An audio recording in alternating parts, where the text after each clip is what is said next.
So, just jumping into what we're going to talk about today, is we're going to talk about how we can discuss things that matter to us in more effective ways, and how we can manage our relationships when, despite our best efforts, the other person doesn't always abide by that same rule. And so, as we do that today, I just want to set a couple of ground rules. If you have questions or comments, please participate. Please ask questions in the chat. I would love to respond to those to the best that I can. But with that, I want to set that ground rule, but this isn't going to be a place where we're going to discuss personal politics, or we're not going to discuss any what candidate we want to vote for.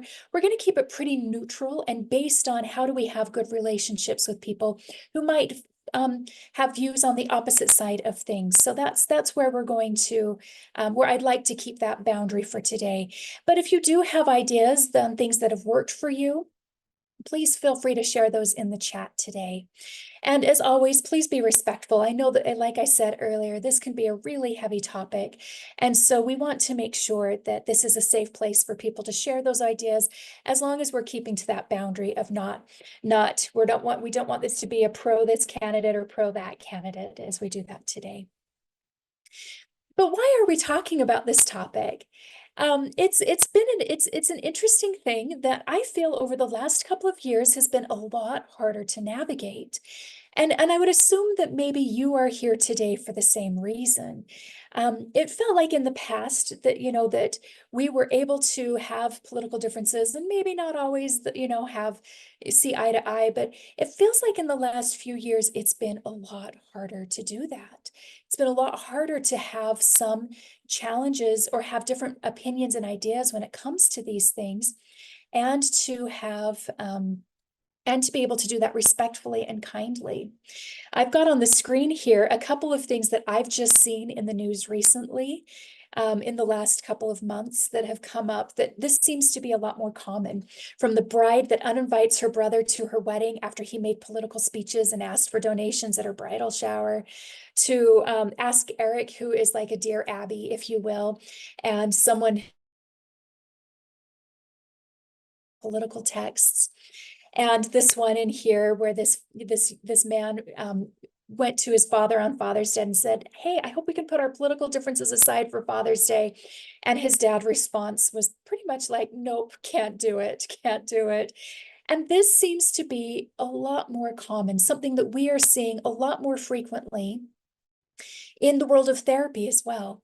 As in my practice as a therapist, I am seeing a lot of people come into counseling who are telling me things like, "My parents no longer speak to me because I don't vote the same way they do." Family dinners can often be hard anyway, but I'm hearing that family dinners become almost unbearable because it becomes arguments and disagreements about political parties and candidates. I've talked to people who are who have had relationships end with a significant other over different political views, where they'll say, "We have such a great relationship, but this is what's gotten in the way of our politics has gotten in the way from us for being able to date," and that seems to be happening a lot more in these days, and it's why I felt like it was an important thing to have this discussion today. But with that being said, I like this quote by Theodore Roosevelt, who said, "Wide differences of opinions in matters of religious, political, and social belief must exist if conscience and intellect are alike are not to be stunted, if there is room for healthy growth." So with that, what he's basically saying is we need to have different opinions. This is how we grow. This is how we change. And what I want to talk about today is how we have those different opinions in a healthy way, in a way that helps us move forward. And one of the reasons why I feel like this is a challenge and is because we believe what we believe for a reason, right? It becomes a value for us. We care about the things that matter to us. And that's fantastic. What we believe is what we believe, and that is really great. The challenge comes when what I really love is different than what you really love, or what someone I care about really loves. So a way to keep this as without talking about specific candidates today, I am a huge music person, and music is something that I really relate to. So the kind of the example I'll use throughout this workshop is like, I am a huge Beatles person, and the person that I care about is a really large Rolling Stones fan, and we don't see eye to eye on who is the better band. And it's okay that I feel the way I do. And it's okay that they feel the way they do. But when we care about something, it's often really nuanced. I feel the way I do based on my life goals, my values, the experiences I've had in life. But same as to the person that maybe sees differently. They have their own experience and values. Maybe something hits them in a way that's different than it's hit me. And so this is where it can be quite the hard thing. In when I feel really passionately about something and someone else feels very passionately and they just don't line up. Another reason why this is a challenge is I think our 24-hour news cycle and politicians and Facebook and social media has really gravitated into using a fear-based dialogue. And these are comments that I have heard from both sides of the spectrum, both political parties. If you vote this way, our country's at the end, it's the end of our country. If you vote for this candidate, it's the end of our country.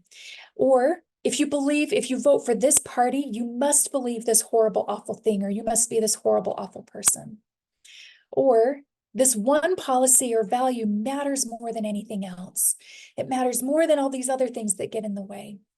And this fear-based dialogue makes us feel as though the choices that we're making or the beliefs that we hold have a lot more stake. Then, in addition, one of the last things that we see that kind of makes this a challenge is we're getting a lot of interference from other countries. They use this. There's been a lot of research on this in not just the United States. It's happened in Britain and France and Germany, where other countries use division to try to distract us. And the philosophy is if we are against each other, we can't pay attention to what's happening in the rest of the world. And we've seen, and sometimes you'll see this on, if you ever go onto social media, many of the comments are from bots these days that are put out there to sow division amongst each other. Some of the bots, the political bots to try to just deceive us from, like just start the dialogue and to start the argument. And that can create a challenge too. I encourage everyone to just avoid reading the comments on KSL. You can have the most benign article about some lovely thing that's happening in the community, and somehow the comments devolve into this awful argument. And part of that as well is like when we argue through social media or through the internet, I'm not face to face with a person. So sometimes I don't see them as much as a person, but more as an object. And it's easier to express those feelings in a when it feels like we're just saying them to a screen. And then we have this idea of a confirmation bias.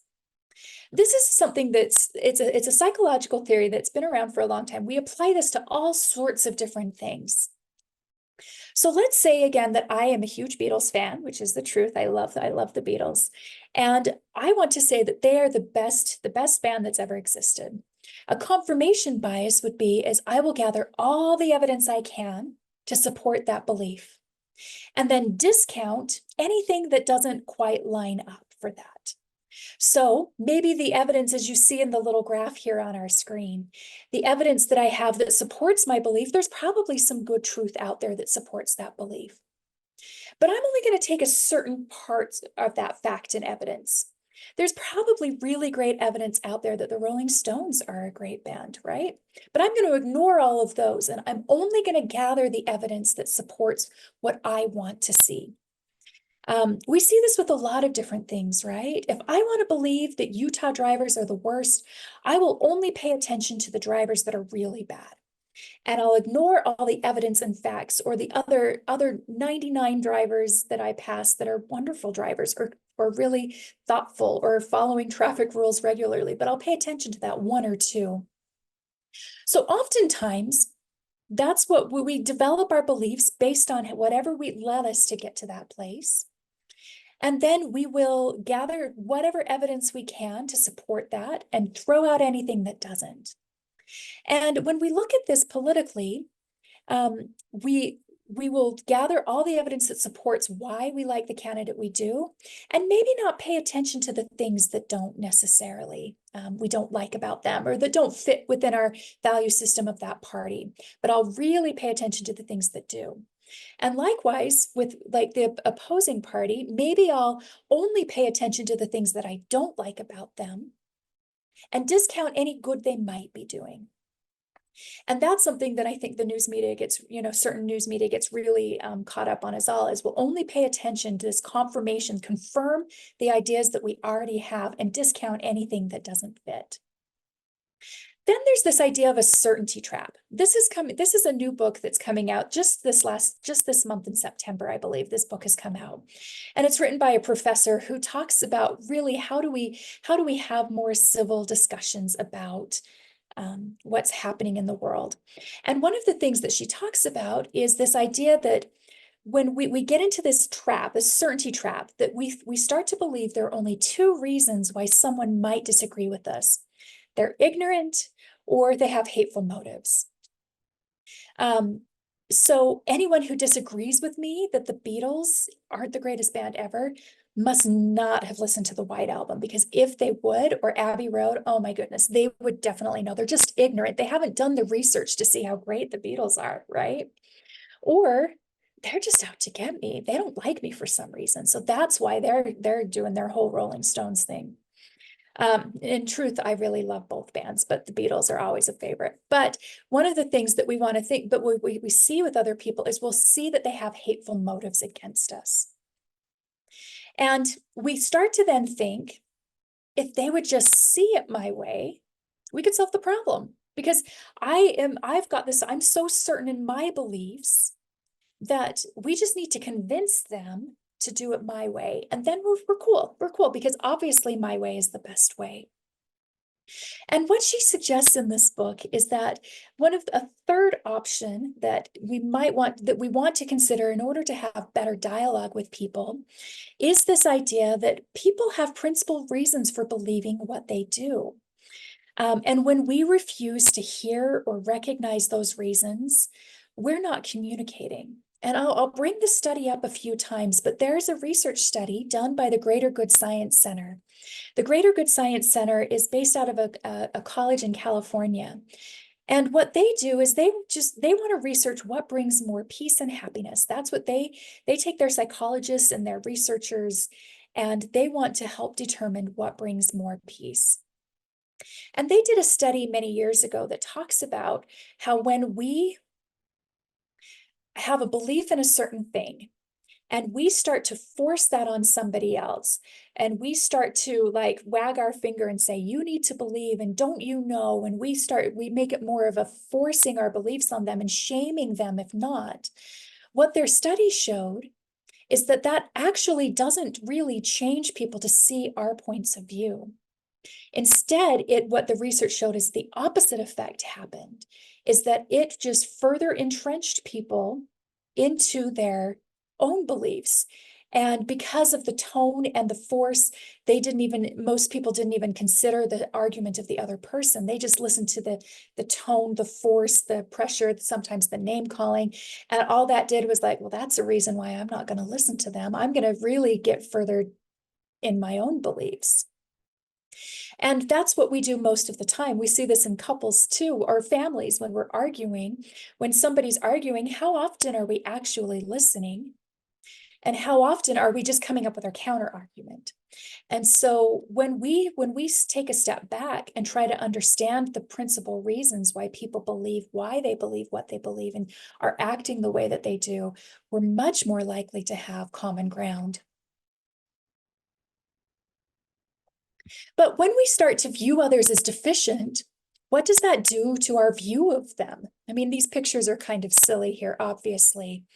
But when we start to view other people as deficient, we get stuck in that certainty bias that I am right and I am right for these reasons, and other people who don't agree with me are deficient. We start to see them, the first picture of like the weak person and the strong person. We see ourselves as this all-knowing person, and the other person is just ignorant and not enough or hasn't done the research. But sometimes we start to see them as these bad people or these ignorant people or these awful, evil people for believing or not seeing things the way we do. And that's where a lot of, I think, our dangerous situations come in. But the truth of the matter is are we really that different?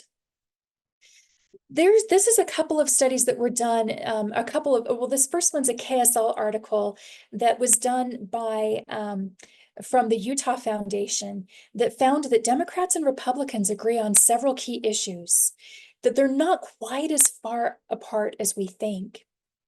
And then this other study that was done, showed that when it comes to ideas like equality, liberty, and progress, most people have really similar ideas across the country. And that's what I find so interesting, is we spend so much time focusing on the differences that we don't always pay attention to the idea that we are actually have a lot in common. And you'll see that in this nationwide study, that regardless of party, gender, ethnicity, age, or geographic region, Americans responded similarly as to which values guided them: equality, liberty, and progress. And so when we can focus on those things, we might make more progress. Where it becomes a challenge is we might have different ideas on how we establish equality, liberty, and progress, and some of those other things as well. But we have a lot more in common than we think. And when we get stuck into this certainty trap, or when we start to see the other people as deficient, that's when we start to have a negative impact, a negative ability to communicate. So that's what I want to focus on here first, is this first idea of what do we do to model and promote healthy dialogue ourselves. And I think this right here is one of the most powerful things that we can do, is to monitor ourselves. And if we can be a model for the way that we communicate, the more likely we are to encourage that in others. One of the favorite things that I talk about in therapy all the time is that when someone is really angry at you and you stay calm and you stay respectful and you don't engage and get as heated as they do, it's hard for that other person to stay that way. And if we can do the same thing, that can be really powerful. So I want to jump in and talk about this idea of a dignity index. And I'm going to spend quite a bit of time on this because this is a model that I really like. And it was formed in 2018, and it was founded in a way to help ease divisions in the country. And it was actually launched here in Utah for the first time in the October midterm elections in October 2022. This is when they first introduced the index, and they ran it here in Utah. And so this is something that some of you may have heard of before, but I really like what they've done with this. And this index was seen as reliable, fair, and intuitive from both political parties, from opposite ends of the spectrum. And what they will do is they will take politicians'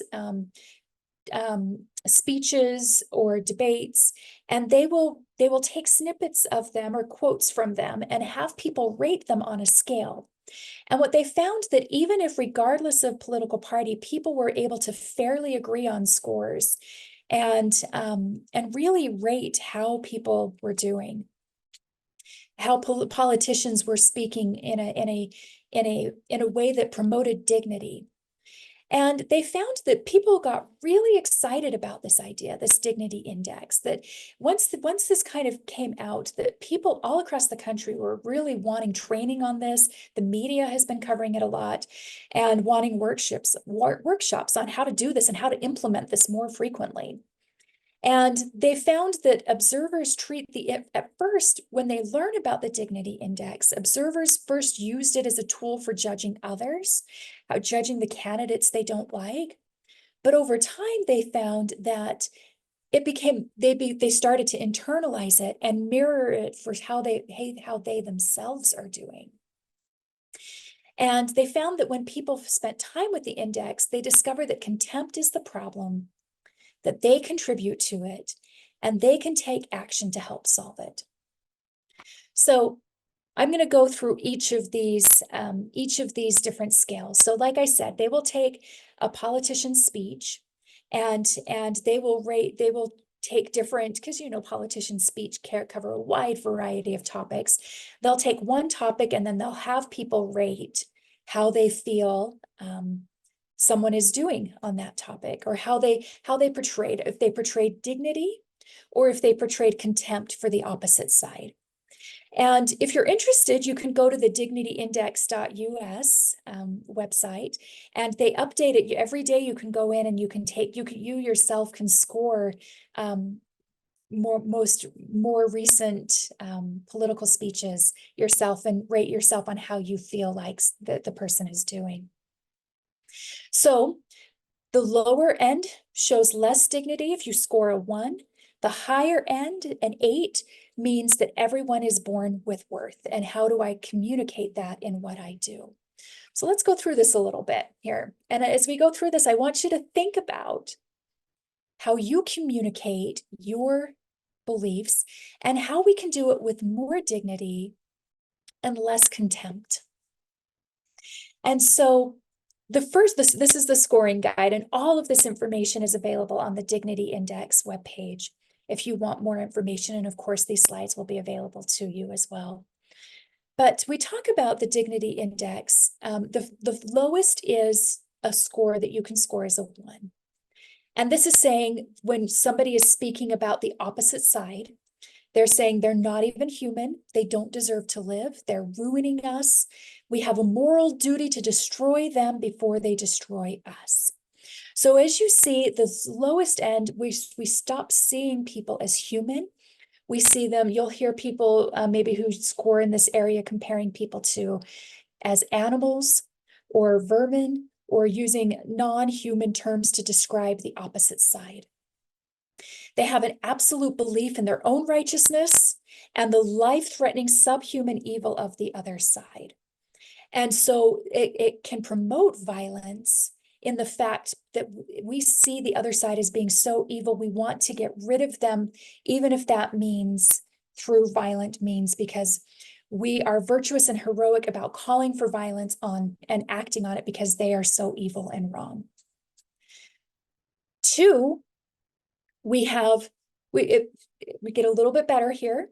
We're those people are evil. We're seeing them as people, but still not, we're considering them evil. They're going to ruin the country if we let them. It's us or them. They're not just bad people, they're promoting evil. And those people are a danger to everything we value. So we see that the other side is a threat. We see them as people will see, in this point, we'll talk about moving to another country to get away from those people. They'll tell stories that prove the evil of that side and want to see the other side suffer. We're not necessarily encouraging violence at this point, but we want to see that other side suffer. And we see them that they are trying to hurt us. Moving up to a 3, we're the good people, they're the bad people. It's us versus them, still a little bit of that. They look down on us and mock us. Those people hate us and want to hurt us. So this makes a personal attack on the other, targeting their performance, wants to weaken the other side and make them fail. We've got all the good qualities and they've got all the bad qualities. And we take the credit for the good outcomes and they get all the credit for the bad outcomes.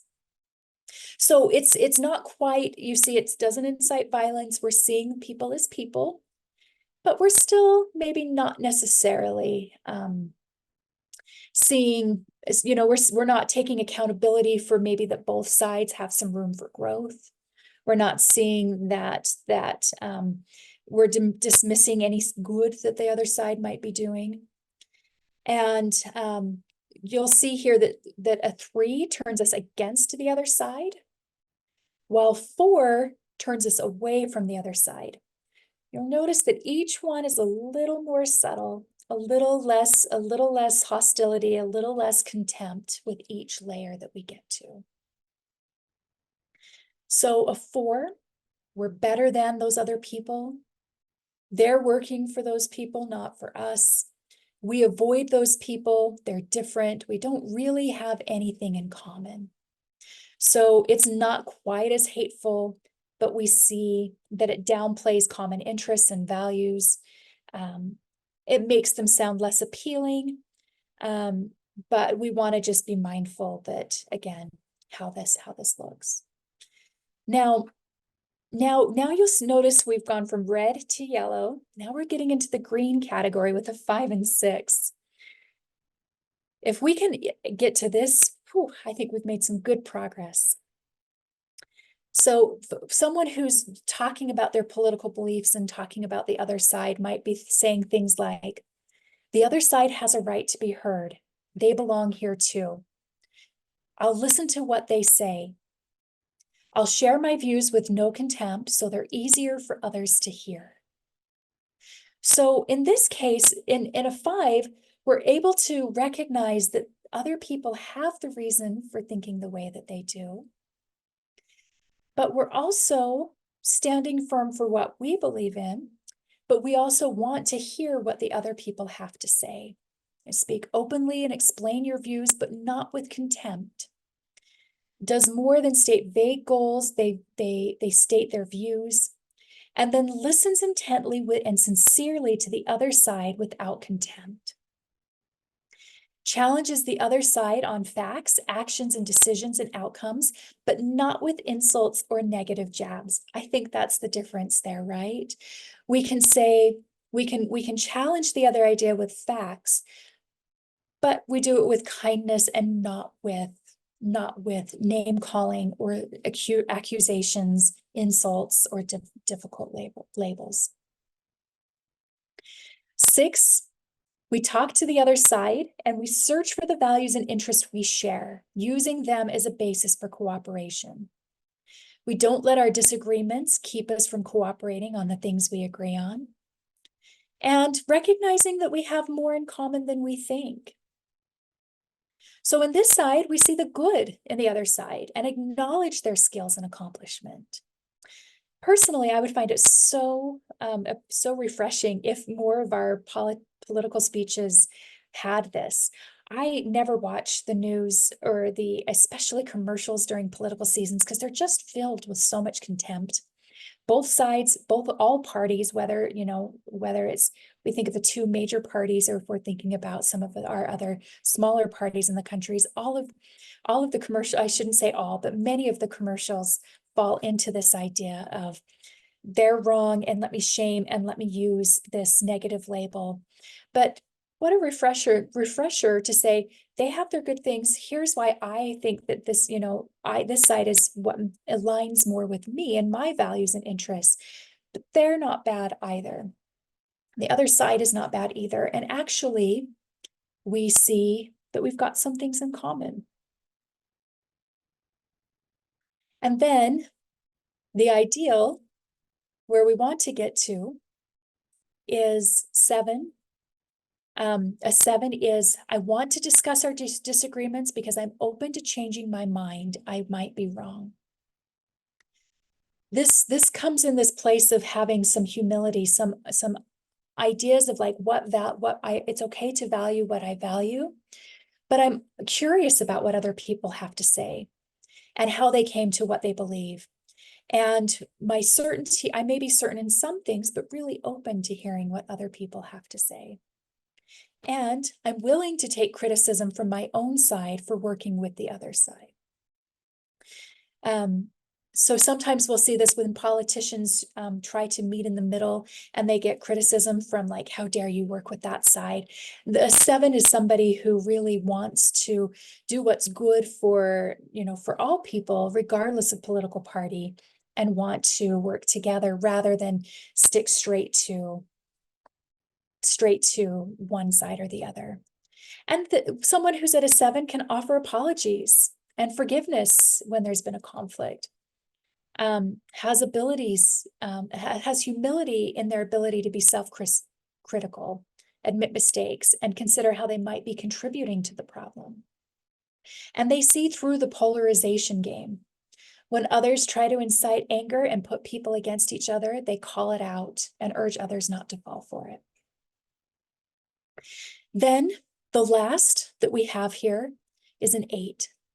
Everyone is born with inherent worth. So I treat everyone with dignity no matter what. I don't condemn anyone. If I'd suffered what they did, I might have done what they did. It's putting ourselves in the other person's shoes, realizing that everyone has value. That as you see the difference between, 1, which has a lot of contempt, and 8 has a lot of dignity. 1 has people are less than human. 8 is everyone has worth and value and deserves dignity no matter what. There's no sense of moral superiority. We don't look down on anyone. And we want to see that even if we disagree with them or they make mistakes, that they still have value and worth. It's hard, right? As I look through these, as I look through this list myself, I know there are times where it's been harder for me than others, where I feel really strongly about something and maybe I've not been as kind. And I hope that as we look at this part of the Dignity Index, we look at ourselves when we're communicating our values and beliefs. How do we do it in a way that allows the other person to have their ideas, sees their human value and worth, even if they believe something that's different? And that we're able to see, like, kind of, even if we disagree with them, we don't have to do name calling, and that they still have an important value. And as they talk about this is a really great guide when we are having those communications with others.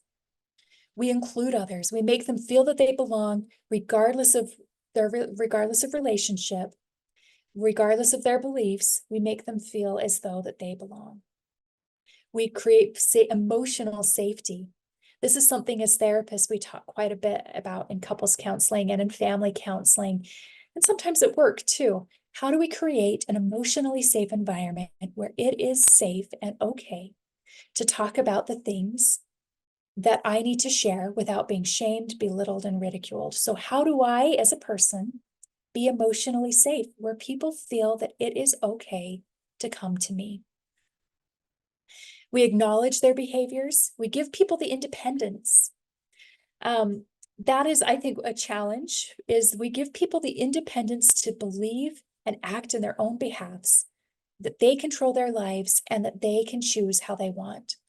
I think where we've been getting into trouble lately is when certain ideas are forced upon people. And our natural tendency is to push back when something's forced on us. We're more likely to change when we have an open dialogue rather than you have to believe it this way because I said so or because I'm right. We give people the benefit of the doubt and we're fair.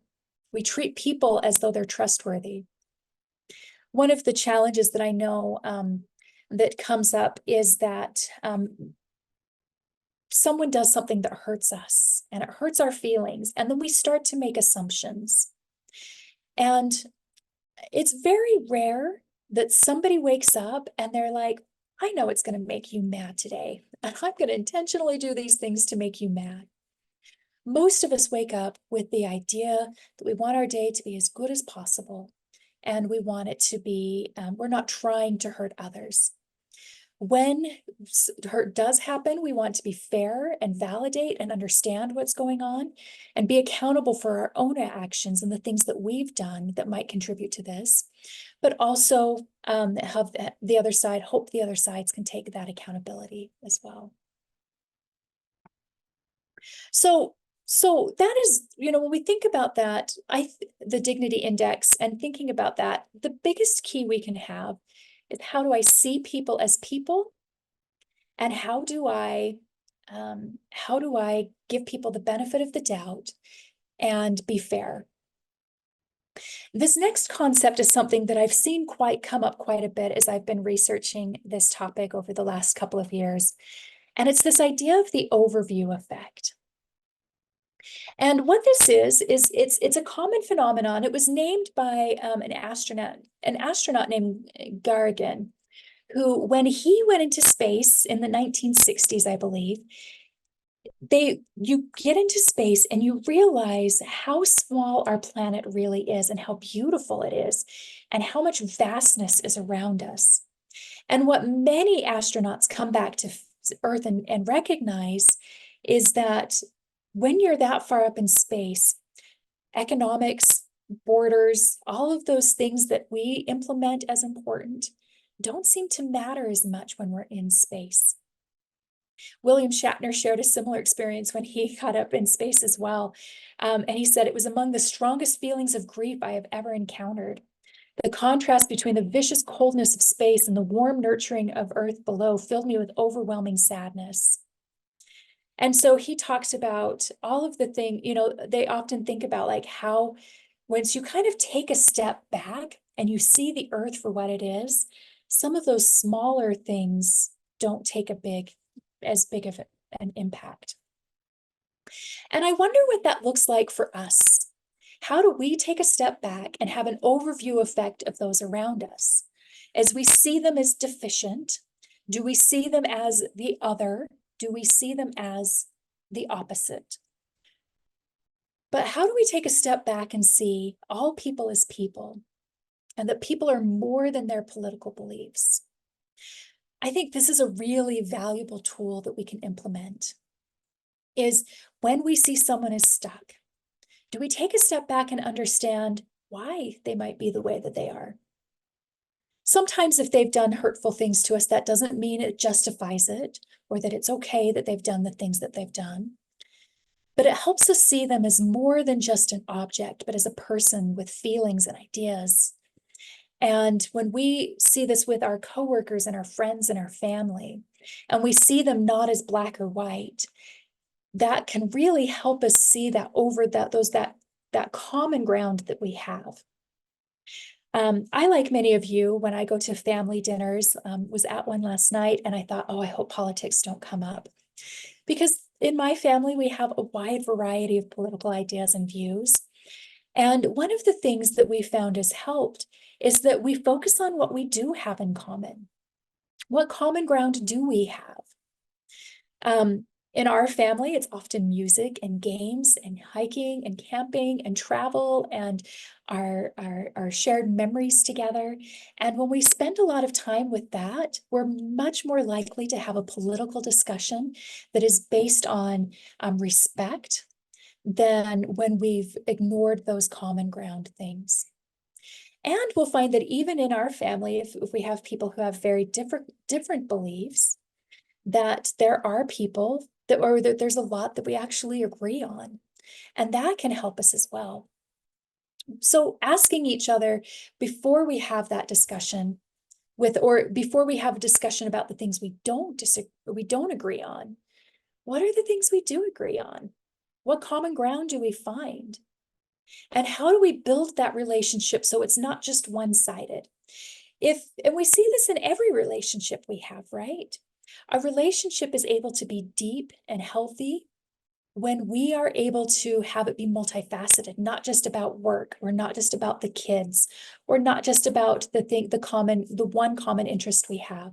But when we're able to connect on multiple different levels, then our relationship has a lot more strength.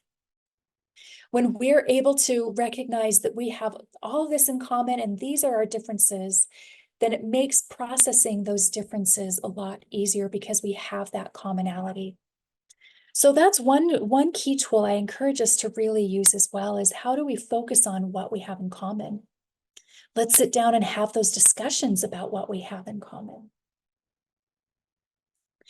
But there are those times where, despite everything that we do, we can model that healthy behavior. Modeling, I think, is again one of the most powerful things we can do.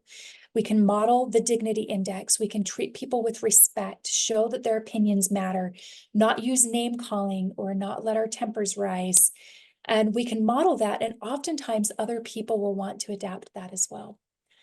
But I know very well that that doesn't always happen.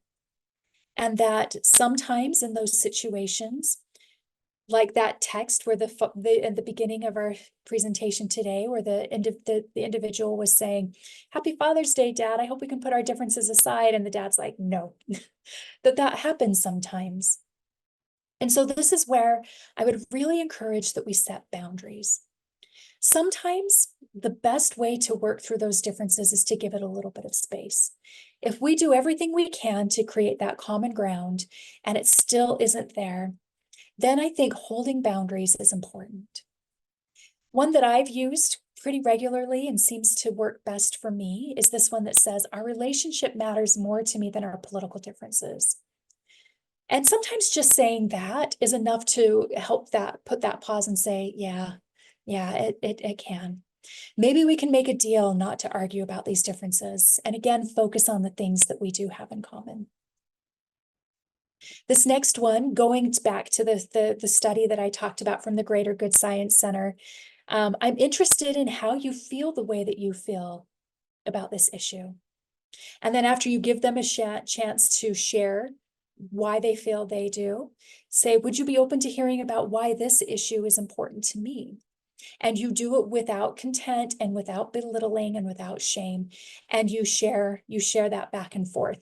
And it's not about, now, do you agree with me or not? But it's really taking the time to listen. We're a lot more likely to have change happen when it's not forced. We listen with genuine intent and then ask for the opportunity to share why it's important for why your beliefs are important for your beliefs. Another good phrase that I've used before is, "I respect how you feel. It might be different than how I feel, but I hope you can extend that same kind of respect for me." And we can think differently and still be good people. Let's focus what we have in common. Um, when we're doing all of this and it's still not going well, or it's not going according to plan, or they're still pushing and not following that, I think, again, modeling healthy dialogue, reactions, no matter the response. Listen with the intent to understand their perspective, not change it. And then try to find this balance between intellectual humility and intellectual ignorance.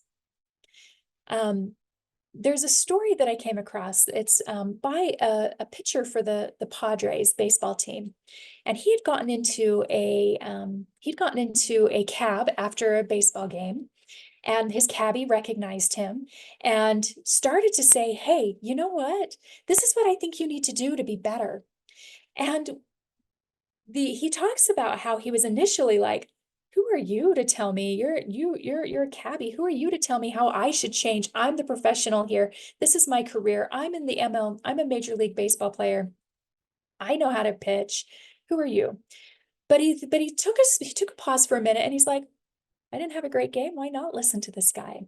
And I can't remember what he had suggested to him, but he made these suggestions to change just a small thing about the way he pitched. And he thought, "All right, I'll take it into account." And he tried it and it worked phenomenally well. And that is intellectual humility. It's being able to recognize that I have something to learn from everybody, that there is something good from even the people who are so different from us. I think about that in my career as a mental health therapist. I gained so much from the people that I work with. I have learned from so many people and there's who are different from me and their situations are different and whose life experiences may be totally different and perspectives are different than mine.